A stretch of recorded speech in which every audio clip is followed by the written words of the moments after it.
नमस्कार। आज हम एक बहुत ही ज़रूरी और शायद थोड़ा आप कह सकते हैं असहज करने वाले सवाल पर बात कर रहे हैं। सवाल यह है कि क्या हमारा मानव मस्तिष्क हजारों सालों के इस तथाकथित विकास के बाद भी असल में अंदर से कमज़ोर हो रहा है? क्या ये कहीं स्वार्थ और अपने ही बनाए हुए मतलब ढर्रों में फंसकर पतन की तरफ तो नहीं जा रहा? देखिए, हमारे पास आज कृष्णमूर्ति, भौतिक विज्ञानी डेविड बोम और जी नारायण के बीच हुई एक बहुत ही असाधारण बातचीत का सार है। और ये चर्चा असल में दर्शन और विज्ञान दोनों के नज़रिए से मानव मन की जो स्थिति है उसे समझने की एक गहरी कोशिश है।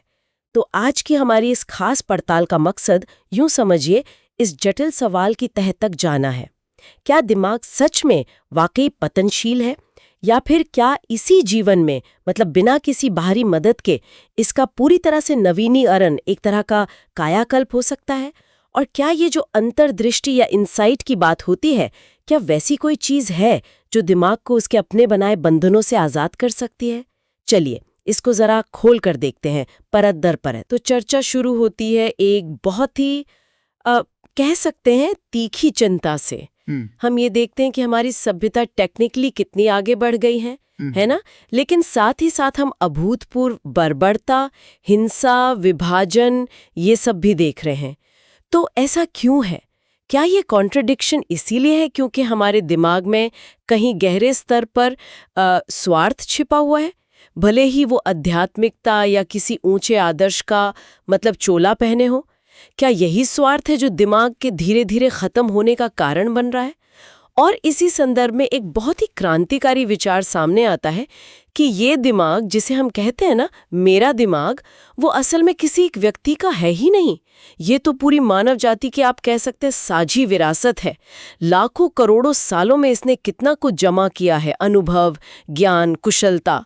हाँ, और साथ ही क्रूरता, भय, लालच, सब कुछ। हाँ, सब कुछ।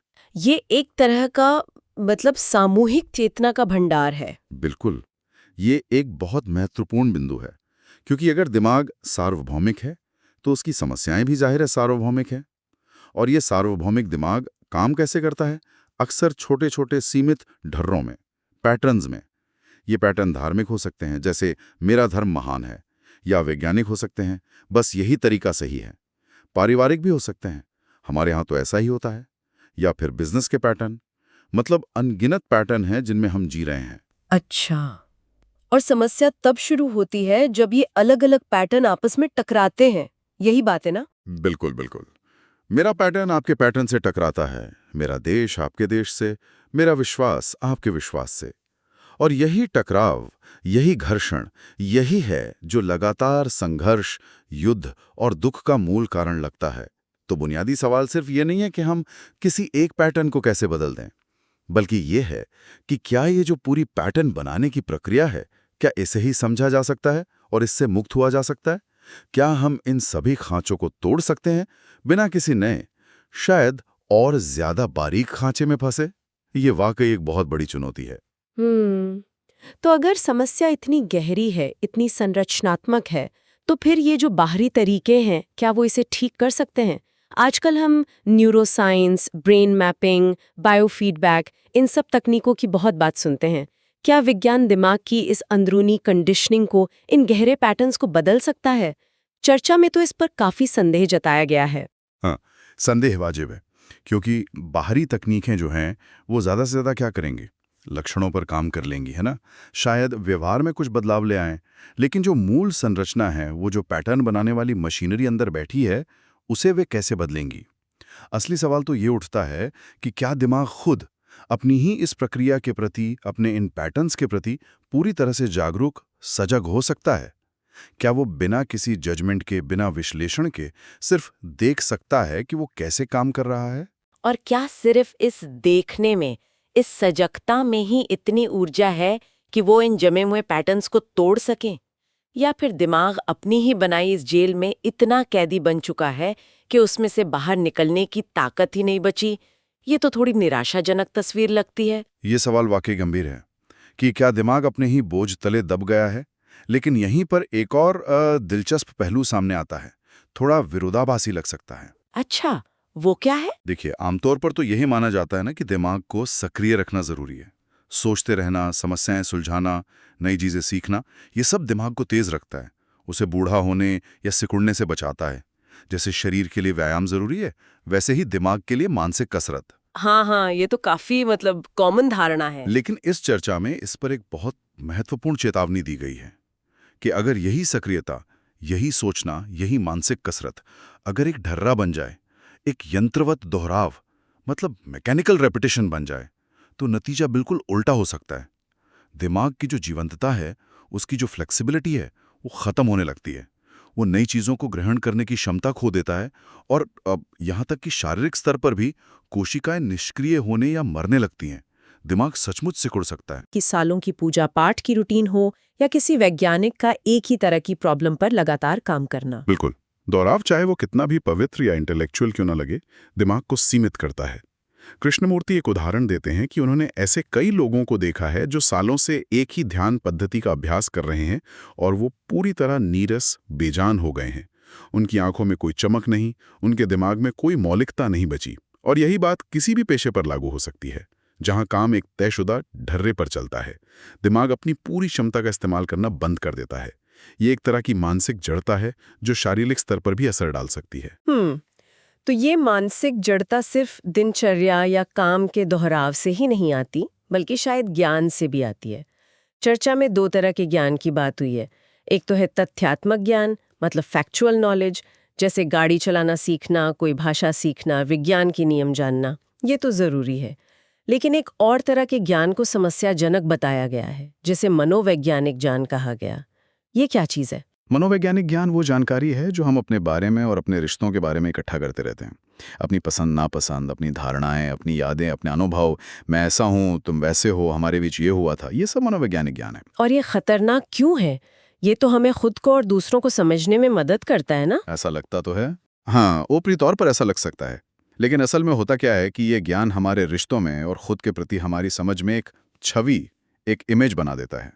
जैसे अगर मैंने आपके बारे में एक छवि बना ली है कि आप गुस्सैल हैं या दयालु हैं, तो मैं आपको उसी छवि के फिल्टर से ही देखूंगा हर बार। मैं आपको हर पल ताजगी से, बिना अतीत के बोझ के नहीं देख पाऊंगा। ये छवि, ये मनोवैज्ञानिक ज्ञान रिश्ते को जीवंत नहीं रहने देता, उसे एक पैटर्न में बांध देता है। और यही प्रक्रिया हमारे खुद के साथ भी होती है। हम अपनी ही बनाई छवि में कैद हो जाते हैं। ये दिमाग की ऊर्जा को सोख लेता है, उसे भारी और जड़ बना देता है। इसीलिए इसे दिमागी सिकुड़न का एक मुख्य कारक माना गया है। अच्छा, तो चाहे वो बाहरी दिनचर्या का दोहराव हो या अंदरूनी मनोवैज्ञानिक ज्ञान का बोझ, दोनों ही दिमाग को एक पैटर्न में बांधकर उसकी ऊर्जा और लचीलेपन को कम करते हैं। और ये हमें सीधे तौर पर समय के बंधन के मुद्दे पर ले आता है।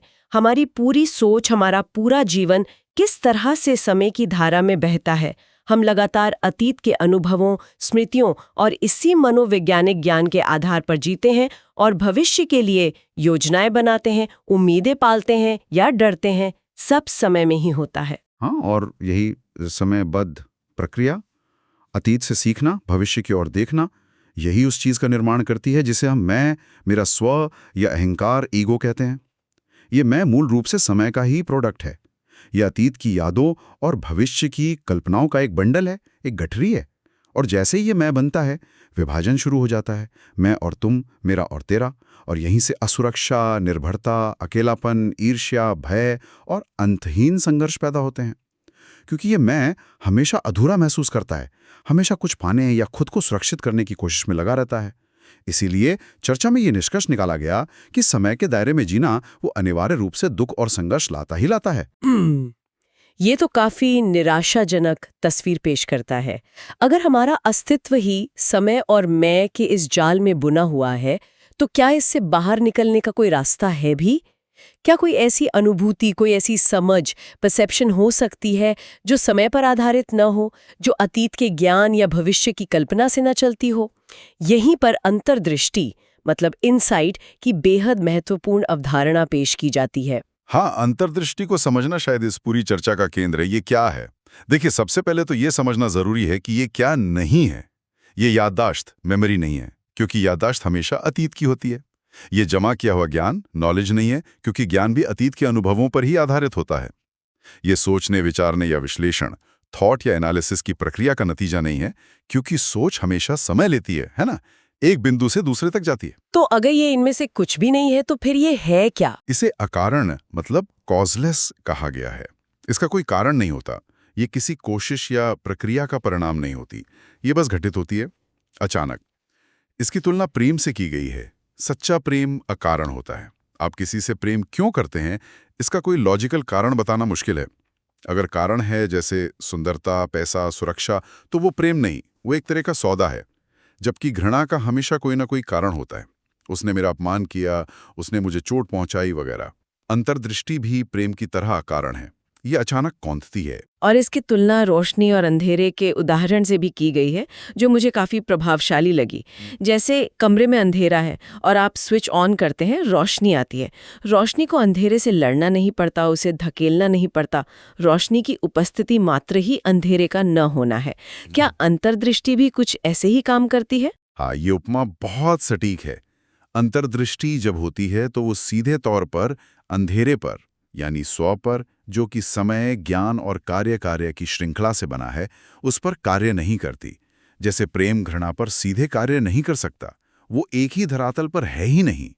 लेकिन अंतर्दृष्टि जो स्वयं अकारण है, उसकी उपस्थिति मात्र में वो ढांचा, वो संरचना जिसमें स्व और उसके पैटर्न टिके हुए थे, वो ढह जाती है। वो अंधेरा, वो अज्ञान, वो विभाजन टिक नहीं पाता। ये दिमाग के संचालन के आधार को ही बदल देती है, उसे पूरी तरह से रूपांतरित कर देती है। ये तो एक क्रांतिकारी संभावना है कि बिना किसी क्रमिक प्रयास के, बिना समय लगाए, एक क्षण में दिमाग की पूरी संरचना बदल सकती है।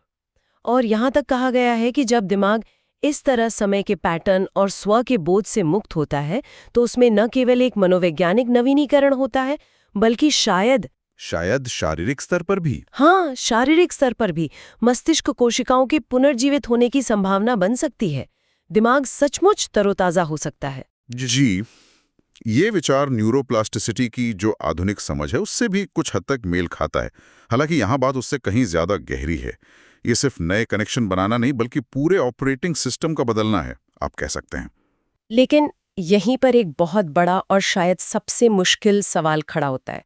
अगर अंतर्दृष्टि इतनी मौलिक है, इतनी शक्तिशाली है, और सबसे बढ़कर अगर ये अकारण है, मतलब ये किसी की इच्छा, प्रयास या योग्यता पर निर्भर नहीं करती, तो फिर ये हर किसी के जीवन में स्वाभाविक रूप से क्यों नहीं घटित होती? क्यों हम सब इन पैटर्न्स में, इस स्व के जाल में फंसे हुए लगते हैं? हाँ, ये वो बिंदु है जहां चर्चा एक रहस्य पर आकर रुक जाती है। ऐसा क्यों है कि कारण कार्य, कॉज एंड इफेक्ट की जो प्रतिक्रिया है वो इतनी स्वाभाविक लगती है? चोट का जवाब गुस्से से देना, नफरत का जवाब नफरत से देना, ये एक तरह की मैकेनिकल, लगभग पार्श्विक, एनिमल लाइक प्रतिक्रिया लगती है, जो शायद हमें जानवरों से विरासत में मिली है। जानवर पर हमला करो, वो पलटवार करेगा। ये कारण कार्य है, सीधा साफ। लेकिन प्रेम का क्या जो आकारण है? अंतर्दृष्टि का क्या जो आकारण है? क्या मानव जाति ने अपने विकास की यात्रा में कहीं कोई गलत मोड़ ले लिया? क्या हमने तर्क, ज्ञान, कार्यकारी की श्रृंखला को इतना ज्यादा महत्व दे दिया कि हमने उस आकारण, उस इंट्यूटिव आयाम को लगभग खो ही दिया, जो शायद हमारी असली प्रकृति का हिस्सा था? ये एक गहरा सवाल है, और इससे भी ज्यादा रहस्यमय सवाल यह है कि क्यों कुछ बिरले व्यक्ति कभी-कभी बचपन से ही इस कारण कार्य की कंडीशनिंग से लगभग अछूते लगते हैं। कोई बच्चा जिसे नफरत मिले, लेकिन वो पलटकर नफरत ना करे। कोई व्यक्ति जो बिना किसी बाहरी कारण के गहन अंतर्दृष्टि का अनुभव करे। ऐसा क्यों होता है?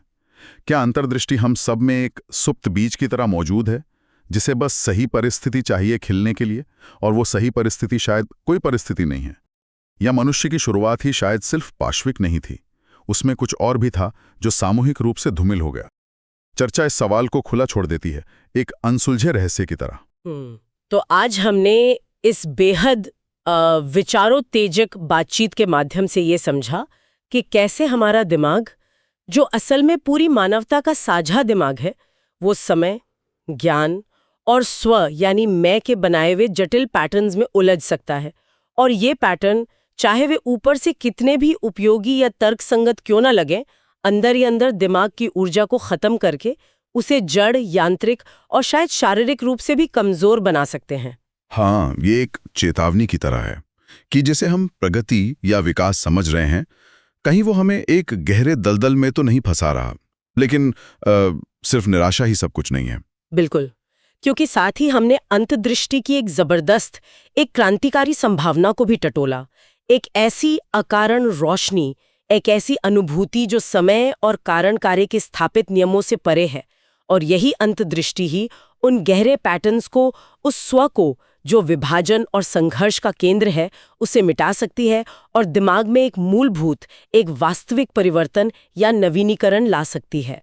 जी, और जो सबसे महत्वपूर्ण बात उभर कर आई वो शायद ये है कि ये दो चीजें, कारण कार्य पर आधारित प्रक्रियाएं जैसे ज्ञान, तर्क, रूटीन, स्व का निर्माण, और अकारण अवस्थाएं जैसे अंतर्दृष्टि, प्रेम, ये एक साथ एक ही तल पर मौजूद नहीं रह सकती। वे परस्पर अनन्य हैं, म्यूचुअली एक्सक्लूसिव हैं। जहां एक का उदय होता है वहां दूसरे का अस्तित्व नहीं रहता। अंतर्दृष्टि का आना ही पुरानी समयबद्ध संरचना का विसर्जन है। ये कोई क्रमिक सुधार नहीं, बल्कि एक आमूल रूपांतरण है। और अंत में हम अपने श्रोताओं के लिए विचार करने हेतु एक प्रश्न छोड़ जाते हैं, जो इस चर्चा के अंत में भी अनुत्तरित सा रहा, कि अगर दिमाग व्यक्तिगत नहीं बल्कि सार्वभौमिक है और अंतर्दृष्टि भी अकारण और किसी व्यक्ति की संपत्ति नहीं है, तो ये कैसे संभव है कि इस एक ही सार्वभौमिक मन का कोई हिस्सा समय के बंधन से मुक्त होकर काम करे, जबकि बाकी हिस्सा उसी पुराने ढर्रे में फंसा रहे? वो कौन सा निर्णायक तत्व है, अगर कोई है भी, जो कुछ दिमागों में अंतर्दृष्टि को सहजता से प्रकट होने देता है और बाकियों में नहीं? क्या ये सिर्फ एक संयोग है या इसके पीछे कोई गहरा रहस्य छुपा है? इस पर जरूर सोचिएगा। अगली बार फिर मिलेंगे एक और गहरी पड़ताल के साथ।